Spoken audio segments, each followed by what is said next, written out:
So then we get Steve Allen. I didn't know who he was at the time when we first got this little bit. We got Steve Allen in the shower with a piano alongside Nikolai Volkov and Boris Zukov, the Bolsheviks, and they instruct him that they want him to play the Russian national anthem. He keeps playing other songs instead of the Russian national anthem. They get angry. Then somebody flushes the toilet and Steve Allen makes his exit. This was bizarre, but I gotta say, Steve Allen was very close to being my MVP of this night because I bloody loved him. I thought he was absolutely hilarious all the way through this. It was so good. So on to the next match, which is the Hart Foundation versus the Bolsheviks. A 19-second contest, which basically ends when after Volkov sings the Russian national anthem, the Harts attack them from behind, hit the Hart attack, and then get the pin. Matt, I'm assuming this will cement Bret Hart in your mind as the best of all time, surely.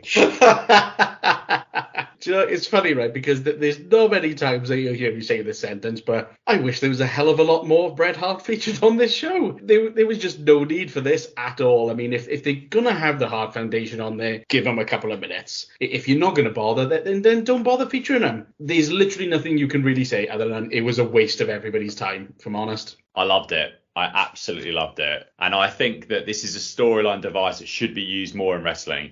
I feel like every 5 or 6 years, you should do a main event of a pay-per-view with a 30-second match and someone just gets killed. Because then you're always thinking this is a possibility. Because that is a possibility in boxing and it's a possibility in mixed martial arts. And it's a real life situation that could happen. So I think this is great. You're pushing the Harts, the next challengers. They come in. They get them out of there. Brett counting to the referee when the thing was being made. I loved it. More of this, please. Not all the time. You've got to use it sparingly, but I definitely think this is a storyline device that should be in people's back pockets to use. And you've always got the rematch. I know they did it a little bit with Punk and Moxley, but I think you could do this in a better way with a longer term storyline arc. No.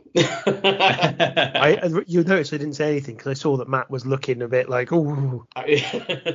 I totally get what you're saying there. I think it needs to be with the right people. Like this to me, it came across as a joke. It literally came across as just a silly throwaway. I totally get what you're saying with like the Brock Lesnar, Bill Goldberg. It is probably one that immediately springs to mind.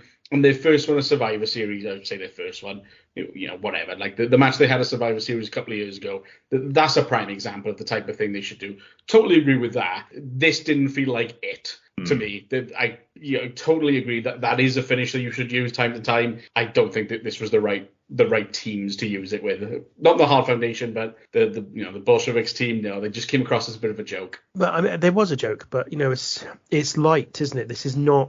This isn't serious. It's not even AEW style serious. It's WWE family, bit of humor, bit of this, bit of that. So I don't think it's that place at all. I think it made sense. And I do agree with both of you. I do think that they should do that, certainly in the main events. As you said, every sort of 5-6 years or so, throw a spanner in the works, because otherwise you are literally waiting for the 20-minute mark until a main event becomes alive, because it's not going to finish before then. And yeah, I think that is a very good thing that they should employ regularly.